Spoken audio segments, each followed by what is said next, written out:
Friends, welcome back to my channel. ಇಂದಿನ ಈ ವಿಡಿಯೋದಲ್ಲಿ ದ ಲೆಜೆಂಡ್ ಶಂಕರ್ ನಾಗ್ ಅವ್ರ ಬಗ್ಗೆ ತಿಳಿದುಕೊಳ್ಳೋಣ ಬನ್ನಿ. ಚಾನಲನ್ನು ಯಾರು ಸಬ್ಸ್ಕ್ರೈಬ್ ಮಾಡಿಲ್ವೋ ಈ ಕೂಡಲೇ ಸಬ್ಸ್ಕ್ರೈಬ್ ಮಾಡೋದನ್ನು ಮರಿಬೇಡಿ. Let's start the video.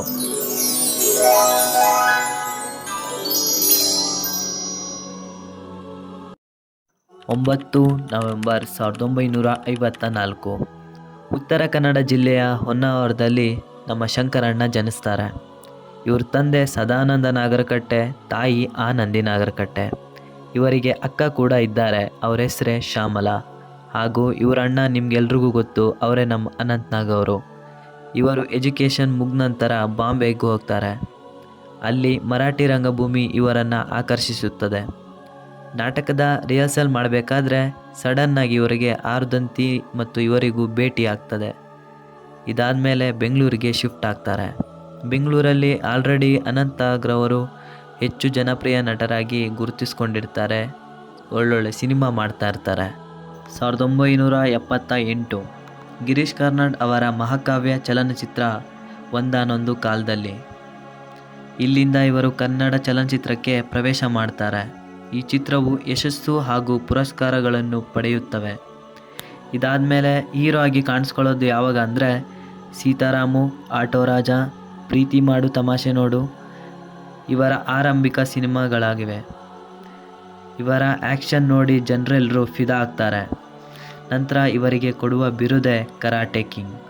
ಇದಾದಮೇಲೆ ನ್ಯಾಯ ಎಲ್ಲಿದೆ, ನ್ಯಾಯ ಗೆದ್ದಿತು, ಗೆದ್ದ ಮಗ, ಸಾಂಗ್ಲಿಯಾನ, SP ಸಾಂಗ್ಲಿಯಾನ ಭಾಗ 2, CBI ಶಂಕರ್ ಇನ್ನೂ ಮುಂತಾದ ಸಿನಿಮಾಗಳು ಹೆಚ್ಚು ಜನಪ್ರಿಯತೆಯನ್ನು ಗಳಿಸ್ತದೆ. ಶಂಕರ್ ನಾಗ್ ಅವರು ಮೊದಲು ನಿರ್ದೇಶಿಸಿದ ಸಿನಿಮಾ ಯಾವುದಂದರೆ ಅದೇ ಮಿಂಚಿನ ಓಟ. ಇದು ಇವರಿಗೆ 7 ರಾಜ್ಯ ಪ್ರಶಸ್ತಿಗಳನ್ನು ಗೆದ್ದುಕೊಡುತ್ತೆ. ನಂತರ ಹಿಂತಿರುಗಿ ನೋಡಲೇ ಇಲ್ಲ. ಹೊಸ ತೀರ್ಪು, ನೋಡಿ ಸ್ವಾಮಿ ನಾವಿರೋದು ಹೀಗೆ, ಒಂದು ಮುತ್ತಿನ ಕತೆ, ಆಕ್ಸಿಡೆಂಟ್ ಚಿತ್ರಗಳು ಅನೇಕ ರಾಜ್ಯ ಹಾಗೂ ರಾಷ್ಟ್ರ ಪ್ರಶಸ್ತಿಗಳನ್ನು ಗೆಲ್ಲುತ್ತದೆ. 1987ರಲ್ಲಿ ಬಂದ ಮಾಲ್ಗುಡಿ ಡೇಸ್ ನಿರ್ದೇಶಿಸಿದ ಇವರು ಈ ಧಾರಾವಾಹಿಯಲ್ಲಿ ವಿಷ್ಣುವರ್ಧನ್ ಅನಂತ್ ನಾಗ್ ಇರ್ತಾರೆ. ಈ ಧಾರಾವಾಹಿಯನ್ನು ಶಿವಮೊಗ್ಗದ ಜಿಲ್ಲೆಯ ಆಗುಂಬೆಯಲ್ಲಿ ಚಿತ್ರೀಕರಿಸಲಾಗಿದೆ. ಮಾಲ್ಗುಡಿ ಡೇಸ್ ಅನ್ನು ಭಾರತೀಯ ದೂರದರ್ಶನದ ಇತಿಹಾಸದಲ್ಲೇ ನಿರ್ಮಿಸಲಾದ ಅತ್ಯುತ್ತಮ ಧಾರಾವಾಹಿಗಳಲ್ಲಿ ಒಂದೆಂದು ರೇಟ್ ಮಾಡಲಾಗಿದೆ.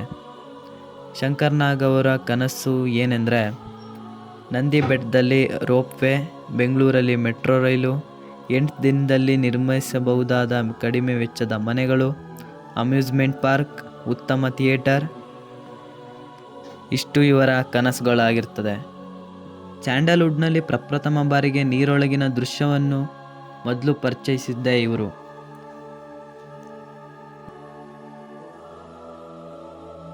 ಸಾವಿರದ 1990 ಜೋಕುಮಾರ್ ಸ್ವಾಮಿ ಚಿತ್ರದ ಶೂಟಿಂಗಾಗಿ ಮಧ್ಯರಾತ್ರಿನೇ ಪ್ರಯಾಣಕ್ಕೆ ಹೋಗ್ತಾ ಇರ್ತಾರೆ. ಅನಂತ್ ನಾಗ್ ರವರು ಎಷ್ಟೇ ನಿರಾಕರಿಸಿದರೂ ಕೂಡ ಇವರು ಸಿನಿಮಾದ ಟೈಮಿಂಗ್ಸ್ ಹಾಗೂ ಕರ್ತವ್ಯದ ಮೇಲೆ ನಿಷ್ಠೆಯಿಂದ ಹೋಗಲೇಬೇಕಾದ ಪರಿಸ್ಥಿತಿ ಬರ್ತದೆ. ಬೆಳಗ್ಗೆ ಆಗಸ್ಟ್ರಲ್ಲಿ ಅನಂತ್ ನಾಗ್ ಅವರಿಗೆ ಒಂದು ಕಾಲ್ ಬಂದಿರುತ್ತೆ. ಆ ಕಾಲಲ್ಲಿ ಹೇಳೋದೇನೆಂದರೆ ಶಂಕರ್ ನಾಗ್ ಅವರು ತೀರ್ಕೊಂಡಿದ್ದಾರೆ ಅಂತ.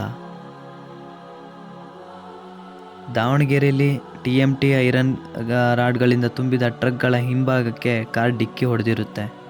ದುರದೃಷ್ಟವಶಾತ್ ಆಗಾಗಲೇ ಕರ್ನಾಟಕದ ಜನರು ಒಬ್ಬ ಲೆಜೆಂಡ್ ಅನ್ನು ಕಳ್ಕೊಂಡಿರುತ್ತೆ. ಈ ಘಟನೆಯಲ್ಲಿ ಅವರ ಪತ್ನಿ ಮಾತ್ರ ಬದುಕಿರ್ತಾರೆ. ಪ್ರತಿಯೊಬ್ಬ ಕನ್ನಡಿಗರ ಮನಸ್ಸಲ್ಲೂ ಕೂಡ ಇಂದು ಜೀವಂತವಾಗಿದ್ದಾರೆ. ಆಟೋದಲ್ಲಿ ಇವರ ಭಾವಚಿತ್ರ ನೋಡಿದಾಗೆಲ್ಲ ಅನಿಸೋದೇನೆಂದರೆ ಇವರೆಲ್ಲೂ ಹೋಗಿಲ್ಲ, ನಮ್ಮ ಮಧ್ಯೆಯೇ ಇದ್ದಾರೆ ಅಂತ. ಜೈ ಶಂಕರಣ್ಣ. 50 ಸಬ್ಸ್ಕ್ರೈಬರ್ಸ್ ಆಗಿದ್ದಾರೆ. ನಿಮಗೆಲ್ಲರಿಗೂ ಧನ್ಯವಾದಗಳು. ಹೀಗೆ ಸಪೋರ್ಟ್ ಮಾಡ್ತಾಯಿರಿ. ನೆಕ್ಸ್ಟ್ ವಿಡಿಯೋ ಯಾರ ಬಗ್ಗೆ ಮಾಡಬೇಕು ಅಂತ ಕಮೆಂಟ್ ಮಾಡಿ, ಚಾನಲನ್ನು ಸಬ್ಸ್ಕ್ರೈಬ್ ಮಾಡಿ.